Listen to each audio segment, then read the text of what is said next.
Hello dear students, welcome to my YouTube channel DSK Study Material by DSK Sir Official। बच्चों, आज के इस video lecture में हम लोग मैथमेटिक्स के स्टैटिस्टिक्स जो कि बीएससी और एमएससी दोनों का ही पार्ट है, उसका एक मैं स्पेशल टॉपिक यहाँ पर ले रहा हूँ आज, measures of dispersion. Okay, dispersion को हम हिंदी में बोलते हैं विक्षेपण। इससे पहले हम लोग नॉर्मली पढ़ते हैं measures of central tendency. Central tendency में आप सभी ने देखा होगा मीन, मीडियन और मोड, तीन तरह की चीज़ें हम यहाँ पर फाइंड आउट करते थे।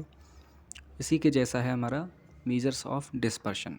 इसमें भी हम कुछ मेजर्स होंगे जिनको हम लोग यहाँ पर आइडेंटिफाई करेंगे और इनको कैलकुलेट करेंगे। सो देखिए, टॉपिक के बारे में पहले मैं बताता हूँ। टॉपिक में मैंने हेडिंग डाली है डिस्पर्शन यानी विक्षेपण। विक्षेपण से मतलब क्या है, देखिए, late x1, x2, xn are the variables values and f1, f2, fn are their respective frequencies of a data। Okay, हमारे पास एक डिस्ट्रीब्यूशन है जिसके वेरिएट यानी x जो होता है वेरिएट, जिसको हम विचर बोलते हैं, वेरिएट की वैल्यू दे रखी है x1, x2, xn और उनकी फ्रीक्वेंसीज दे रखी है respectively f1, f2, fn। Then the major of difference और deviation of the values of x from the mean of the distribution is called dispersion। इसका मतलब ये है कि आपको जो डेटा गिवन है उस डेटा से आप किसी भी एक मीन वैल्यू के रेस्पेक्ट में इस डिस्ट्रीब्यूशन के क्या चेक कर सकते हैं, डिफरेंस चेक कर सकते हैं या फिर डेविएशंस चेक कर सकते हैं। डेविएशंस का मतलब होता है कि आप किसी चीज़ से कितना ज़्यादा डिस्टर्ब हुए हैं, उससे कितना दूर हैं हम। ओके, एक तरह से डिस्टेंस होती है वो। तो फिजिकली बात करें तो वो डिस्टेंस होती है, लेकिन हम यहाँ पर फिजिकली नहीं, मैथमेटिकली बात करेंगे। तो मैथमेटिकली उसका मतलब होगा डिफरेंस या फिर डेविएशन, यानी कि हम उससे कितना डिस्टर्ब हुए हैं, कितना दूर हैं, उसके कितना पास हैं। तो हम क्या करेंगे कि हमने अभी तक सेंट्रल टेंडेंसी में जो डेटा हमने पढ़े हैं, मीन, मीडियन और मोड, माध्य, माध्यिका और बहुलक, उन तीनों में से किसी भी एक के रेस्पेक्ट में हम ये डिस्पर्सन ज्ञात कर सकते हैं। किस तरह से करेंगे, देखो मैंने आगे लिख रखा है, it is defined as distance या फिर disturbance of the values of x from the mean value. और मीन वैल्यू के मैंने ब्रैकेट में लिख रखा है मीन, मीडियन और मोड, जो कि उन तीनों में से कुछ भी हो सकती है। तो ये तो थी इसकी डेफिनेशन कि जो हमारे पास डिस्ट्रीब्यूशन है वो एक्स की वैल्यूज़ हैं। एक्स की वैल्यूज़ का अपने माध्य का, बहुलक या फिर माध्य से कितना उनका डेविएशंस हैं, उनको हम मैथमेटिकली यहाँ पर फाइंड आउट करेंगे। आगे देखते हैं, मेजर्स ऑफ डिस्पर्शन यानी विक्षेपण के माप कितने तरह के होते हैं, जिसमें मैंने चार आपको टाइप्स दिखा रखे हैं। पहला है रेंज, परास जिसको हम बोलते हैं। सेकंड है क्वार्टाइल डेविएशन, चतुर्थक विचलन। थर्ड है मीन डेविएशन यानी माध्य विचलन। और फोर्थ है स्टैंडर्ड डेविएशन, मानक विचलन। तो आज की इस वीडियो को मैंने स्टैंडर्ड डेविएशन के लिए ही रखा है बेसिकली, लेकिन मैं मीन डेविएशन के बारे में भी आपको बताऊंगा, क्योंकि मीन डेविएशन को समझे बिना हम स्टैंडर्ड डेविएशन को नहीं समझ सकते। तो देखते हैं, mean deviation, let x1, x2, xn are values of x and f1, f2, fn are frequencies of x respectively. Okay, ये हमें एक डिस्ट्रीब्यूशन दे रखा है, कॉमन सी बात है। अब मीन डेविएशन का मतलब ये होता है कि जनरली जब तक हमसे वो नहीं बोले तब तक हम मीन डेविएशन का मतलब मीन से निकालते हैं, यानी माध्य से, एक्स बार से। और यदि उसने स्पेशली हमसे बोल रखा है कि आप मीडियन के रेस्पेक्ट में निकालो या फिर मोड के रेस्पेक्ट में, तो हम उसको चेक करते हैं। फ़िलहाल हम कॉमन आपको बता रहे हैं कि सबसे पहले हम मीन के रेस्पेक्ट में देखते हैं, मीन के रेस्पेक्ट में मीन डेविएशन क्या होता है। तो एक सिंपल सा फॉर्मूला है, उसको याद रखेंगे। मीन डेविएशन का फॉर्मूला होता है sigma F I into modulus of x I minus x bar. ये जो मैंने दो डंडे खींच रखे हैं, ये होता है मैथमेटिक्स में मॉडुलस। मॉडुलस एक ऐसा फंक्शन होता है कि आप इस मॉडुलस में कुछ भी डालो तो हमेशा पॉजिटिव वैल्यू देगा, यानी कि -1 की वैल्यू भी +1, -5 की वैल्यू +5, और जो पहले से ही प्लस हैं उनको तो वैसे ही वो पॉजिटिव देगा, यानी कि +1 को आप इसमें डालोगे तो +1 ही आंसर आएगा, +5 को डालोगे तो +5 आएगा। लेकिन जैसे ही हम इसमें नेगेटिव वैल्यूज़ डालेंगे, जैसे -1, तो -1 की वैल्यू कितनी आएगी, +1। चलिए तो फार्मूला देखते हैं, sigma F i modulus of x I minus x bar upon capital N, where capital N is equal to sigma F i. ये हमें पता ही है कि जो फ्रीक्वेंसीज का सम होता है वो कैपिटल एन होता है। और ऊपर हमने फॉर्मूले में क्या क्या यूज किया है, एक तो एफ आई, यानी एफ आई हमें फ्रीक्वेंसी जो वो क्वेश्चन में देगा उसको मल्टीप्लाई करना है modulus of x I minus x bar, जिसमें से एक्स आई तो है हमारे पास एक्स की वैल्यूज़ जो दे रखी हैं, और एक्स बार जो है वो आपको फाइंड करना है, या तो वो क्वेश्चन में देगा या फिर फाइंड करेंगे। तो एक्स बार का मतलब मैंने यहाँ पे नीचे लिख रखा है, नीचे तो नहीं लिखा है सॉरी, ऊपर ही मैंने लिख रखा है कि x bar equal to mean. तो जनरली हम मीन के रेस्पेक्ट में निकालते हैं। यदि हमसे मीन के बजाय आपको बोले कि मीडियन के रेस्पेक्ट में निकालो तो हम मीडियन से भी निकाल सकते हैं, बस उसमें जो एक्स बार होगा उसका मतलब क्या हो जाएगा, मीडियन। इसी तरह से हमसे बोले कि मोड के रेस्पेक्ट में निकालो तो उसमें हम एक्स बार को क्या नाम दे देंगे, मोड। और मीन मीडियन मोड हम पहले ही निकालना सीख चुके हैं पिछले चैप्टर्स में। देखिए मैंने नोट डाल के लिख भी रखा है, if we have to find mean deviation with respect to या फिर फ्रॉम मीडियन और mode, then we will assume x bar equal to median और mode and then apply the above formula as it is। तो कहने का मतलब यही है कि यदि हमसे मीन के अलावा यदि किसी दूसरी चीज़ के रेस्पेक्ट में हमसे मीन डेविएशन निकलवा रहा है, माध्य विचलन निकलवा रहा है, तो उसमें हम सबसे पहले जो एक्स बार है उसको फाइंड करेंगे, यानी कि माध्यिका, माध्य या फिर बहुलक, उन तीनों में से जो भी होगा उसको फाइंड आउट करेंगे। तो ये था मीन डेविएशन, और इसके फॉर्मूले से आप समझ सकते हो कि इसकी जो टेबल बनेगी बहुत ही सिंपल बनेगी, 2 या 3 कॉलम्स में ये पूरा आंसर हो जाएगा।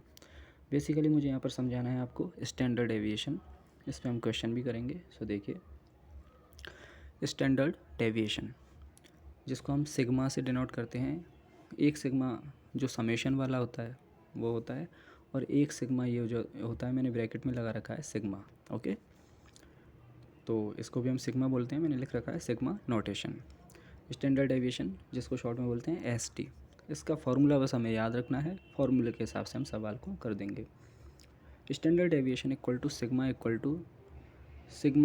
F I x i, okay. अब बार बार आपको सिग्मा में कन्फ्यूजन हो रही है तो मैं यहाँ पे फार्मूले में समेशन बोल देता हूँ इसको, summation from I to N, I equal to 1 to n, F I into X I minus x bar का स्क्वायर अपॉन कैपिटल एन, और इस पूरे का होल पावर 1/2, और 1/2 पावर का मतलब आप सभी लोग जानते हो कॉमन सी चीज़ है अंडर रूट, ओके। यानी कि जो भी आंसर आएगा उसका हमें क्या लेना है, लास्ट में अंडर रूट लेना है या फिर उसकी 1/2 पावर लगानी है।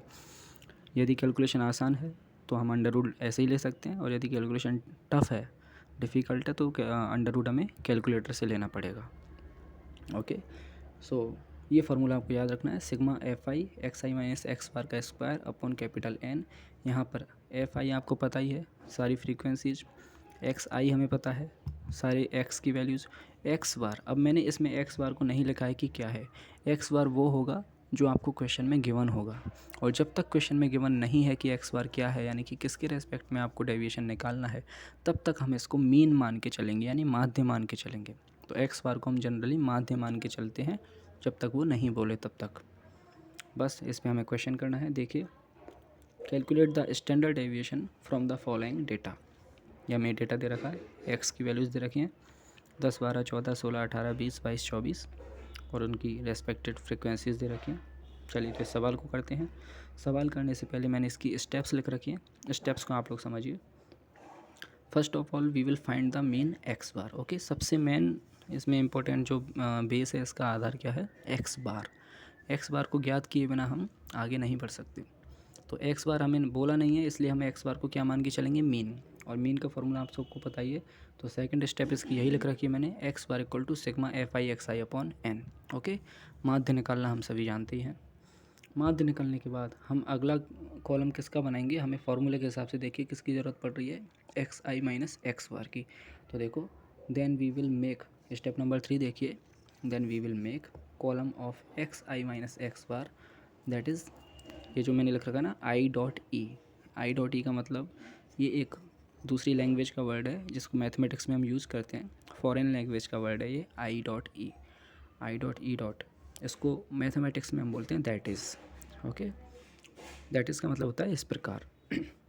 चलिए तो we will find, we will make column of X minus x bar, हम एक एक्स माइनस एक्स बार का कॉलम बनाएंगे, यानी कि we will find we will subtract x bar from each value of x, that is x1 x2 dot dot dot xn। यानी कि हमारे पास जो x की वैल्यूज़ थी उनमें से हम सभी x की वैल्यूज में से x बार को घटाते जाएंगे, सब्सट्रैक्ट करेंगे और उनको नोट डाउन करते चलेंगे और एक कॉलम हमारी टेबल में बन जाएगा। इसके बाद स्टेप नंबर 4 में क्या करना है, ये जो अभी अभी x माइनस एक्स बार आया है इसका हम क्या कर देंगे, make column of x I minus x bar का स्क्वायर। हम इसका स्क्वायर करके एक और कॉलम हमारी टेबल में ऐड कर देंगे। इसके बाद क्या करना है स्टेप नंबर 5 में, मेक कॉलम ऑफ, अब फॉर्मूले के हिसाब से आप देख सकते हो एक्स आई माइनस एक्स बार का स्क्वायर और उसका मल्टीप्लाई कर रखा है इसने एफ आई के साथ यानी फ्रीक्वेंसी के साथ। तो रेस्पेक्टेड रोज़ के हिसाब से जो पंक्तियाँ होंगी आपकी, उस रेस्पेक्टिव पंक्ति के हिसाब से जो भी आपकी फ्रीक्वेंसी होगी उसको मल्टीप्लाई कर देंगे एक्स आई माइनस एक्स बार के स्क्वायर से बस। और उसके बाद सारी वैल्यूज को हम फॉर्मूले में रख के आंसर आ जाएगा। तो सबसे पहले देखिए ये क्वेश्चन हमें दे रखा है। इस क्वेश्चन में सबसे पहले हम निकाल सकते हैं कैपिटल एन, तो मैंने लिख रखा है here capital N equal to sigma F i यानी फ्रीक्वेंसीज का सम जो कि आएगा आपका 100 के बराबर। ये आप कैलकुलेट करके देख लेना, मैंने आपको लिख दिया है। ये है इसकी फाइनल टेबल और बिल्कुल आसान है। ये मानो कि यदि ये सवाल आपको आ जाता है क्वेश्चन में 5 या 10 नंबर में तो कभी भी आपका गलत नहीं होगा। बस आपको ओनली क्या याद करना है, सिर्फ फार्मूला। उस फार्मूले में भी आपको क्या याद करना है, एक तो माध्य का फार्मूला आपको आना चाहिए और यदि माध्य के सापेक्ष नहीं दिया गया तो माध्य का और बहुलक यानी मीडियन और मोड उनके भी फार्मूले आपको आने चाहिए। तो वो तीनों फार्मूले और इसके अलावा स्टैंडर्ड डेविएशन का फार्मूला। तो चलिए समझते हैं इस टेबल को। आइए थोड़ा जूम कर देता हूँ मैं, देखिए क्लियर दिख रहा है। तो पहला कॉलम हमने बना लिया एक्स की वैल्यूज का जो कि आपको क्वेश्चन में दी गई हैं। अगला कॉलम हमने बना लिया फ्रीक्वेंसीज का, ये भी हमें क्वेश्चन में दिया गया है। सबसे पहले आप देखो मैंने नीचे क्या लिख रखा है एक्स बार। ओके, नीचे कैलकुलेशन देखिए एक्स बार हमें पता है कि sigma F I x I upon N होता है, इसलिए हमारा अगला कॉलम क्या बनेगा, सबसे पहले एक्स बार के लिए F I x i. Okay, ये स्टेप मैंने उधर लिखी नहीं है, जो हमारी स्टेप नंबर 1 थी ये सारे उसके पॉइंट्स हैं। स्टेप नंबर 1 हमने क्या लिखी है, first of all we will find the mean x bar. तो एक्स बार के लिए है जो कि मैंने वहाँ नहीं लिखा है, इसको आप यहाँ से समझ सकते हैं कि सबसे पहले एक्स बार आपको निकालना है। उसकी टेबल कुछ इस तरह से बनेगी। तो एफ आई एक्स आई हमें निकालना है, यानी कि जितने भी फ्रीक्वेंसीज हैं उनको एक्स की वैल्यू से मल्टीप्लाई करते चलो। तो देखो 10 इंटू 5 बराबर 50, 12 इंटू 8 बराबर 96, 14 इंटू 21 बराबर 294। इसी तरह से हम करते चले, लास्ट में 24 इंटू 2 बराबर 48। समझ में आ गया। ये तो आया आपका एफ आई एक्स आई। नीचे मैंने इनका समेशन कर रखा है, तो देखिए समेशन आप कर सकते हैं। एफ़ वालों का जो फ्रीक्वेंसी है उनका सम तो मैंने लिख रखा है कैपिटल एन बराबर 100, जो कि हम पहले ही निकाल चुके हैं। इसके साथ में जो अगला कॉलम है उसका समेशन क्या होगा, इन सबको जोड़ दो, 50 plus 96 plus 294 plus dot dot dot plus 48, वहाँ तक हम जोड़ेंगे तो आपका इसमें आएगा 1650 यानी कि 1650। तो सबसे पहले हमारा काम रहेगा एक्स बार फाइंड करना। तो नीचे देखिए calculation, X bar equal to sigma F I x I upon N. Sigma F I x I आपका आ चुका है 1650 अपॉन एन की वैल्यू है 100 यानी कि 16.50, 16.5 हमारा जो है माध्य आ चुका है मीन। अब माध्य के हिसाब से बस हम अगला जो है कैलकुलेशन करेंगे। तो स्टेप नंबर 2 और 3 के हिसाब से हमारी अगले कॉलम बनेगी एक्स आई माइनस एक्स बार। एक्स बार आपको पता चल ही गया है, एक्स बार कितना है 16.5। अब बस आप 16.5 को इन सभी में से घटाते जाओ, जो एक्स की वैल्यू है आपकी फर्स्ट कॉलम में। तो देखो 10 माइनस 16.5, 10 में से 16.5 को घटाएंगे तो 16.5 आपकी बड़ी वैल्यू है इसलिए माइनस में आएगी, तो माइनस 6.5। 12 को 16.5 दोनों का अंतर आएगा कितना, माइनस 4.5। 14 में से 16.5 घटाएंगे तो माइनस 2.5। 16 में से घटाएंगे तो माइनस 0.5। 18 में से घटाएंगे तो अब आपकी वैल्यू जो है वो पॉजिटिव आएगी। क्यों, क्योंकि अब 18 जो है वो 16.5 से बड़ा है। तो 18 में से घटाएंगे तो कितना आएगा 1.5। 20 में से घटाएंगे तो 3.5। 22 में से घटाएंगे तो 5.5 और 24 में से घटाएंगे तो 7.5। ओके, इस तरह से हमारा अगला कॉलम ये तैयार हो चुका है एक्स आई माइनस एक्स बार का। इसके बाद हमारी स्टेप थी कि एक्स आई माइनस एक्स बार जो आपका निकल के आया है उसका क्या कर दो, सिर्फ स्क्वायर। स्क्वायर का मतलब होता है कि उस संख्या को उसी से गुणा करना। जैसे हम बोलें कि 2 का स्क्वायर यानी 2 इंटू 2 बराबर 4। 9 का स्क्वायर 9 इंटू 9 बराबर 81। ओके, 4 का स्क्वायर 4 इंटू 4 बराबर 16। तो हमें क्या करना है, जो अभी एक्स आई माइनस एक्स बार आया है उसको उसी से मल्टीप्लाई कर देंगे, यानी कि उसका स्क्वायर कर देंगे। तो अगला कॉलम हमारा यही है। तो -6.5 इंटू -6.5, तो ये आएगा आपका माइनस माइनस प्लस हो जाएगा 42.25। -4.5 इंटू -4.5, ये आएगा हमारा 20.25, 20.25। इसी तरह से -2.5, इसका स्क्वायर आएगा 6.25। -0.5 का स्क्वायर होता है 0.25, प्लस में होता है। स्क्वायर सारे हमेशा प्लस आते हैं। 1.5 का स्क्वायर है 2.25, 3.5 का स्क्वायर है 12.25, 5.5 का स्क्वायर होता है 30.25। ये मुझे याद नहीं है, मैंने भी कैलकुलेटर से ही निकाले हैं। ओके, तो घबराने की आवश्यकता नहीं है। 7.5 का स्क्वायर 56.25, यानी कि उसको हमने 7.5 को उसी से मल्टीप्लाई करेंगे तो कितना आएगा 56.25। चलिए, ये कॉलम तैयार हो गया। अगला फार्मूले के हिसाब से हमारा कॉलम है कि जो आपका एक्स आई माइनस एक्स बार का स्क्वायर आया है उसको बस मल्टीप्लाई कर दो उसकी रेस्पेक्टेड फ्रीक्वेंसी से। आप गलती ये मत कर देना कि यहाँ पर आप इस फ्रीक्वेंसी का भी स्क्वायर कर दो, ना ना ना ना, ऐसा गलती नहीं करनी। हमें सिर्फ एक्स आई माइनस एक्स बार का स्क्वायर करना है, फिर जो आंसर आएगा उसको हमें रेस्पेक्टेड फ्रीक्वेंसी से मल्टीप्लाई करना है। तो देखिए करते हैं। पहली पंक्ति में आप देख सकते हो, पहली पंक्ति में एक्स इधर आइए आप फर्स्ट कॉलम में और सेकंड कॉलम में। फर्स्ट कॉलम तो है एक्स की वैल्यूज़ का, स्टार्टिंग में आइए इधर। फर्स्ट कॉलम तो है एक्स की वैल्यूज़ का, सेकंड कॉलम है एफ़ की वैल्यूज़ का। ओके, एफ़ की वैल्यूज़ में आप देख सकते हो सबसे पहली फ्रीक्वेंसी कितनी है 5। इस 5 को मल्टीप्लाई कर दो इधर 42.25 से, तो कितना आंसर आएगा 211.25। 8 को मल्टीप्लाई करो, अगला देखिए, अगली पंक्ति में 8 को मल्टीप्लाई कर दिया 20.25 से। ओके, 8 इंटू 20.25, तो आंसर आएगा 162। 21 को मल्टीप्लाई किया 6.25 से 131.25।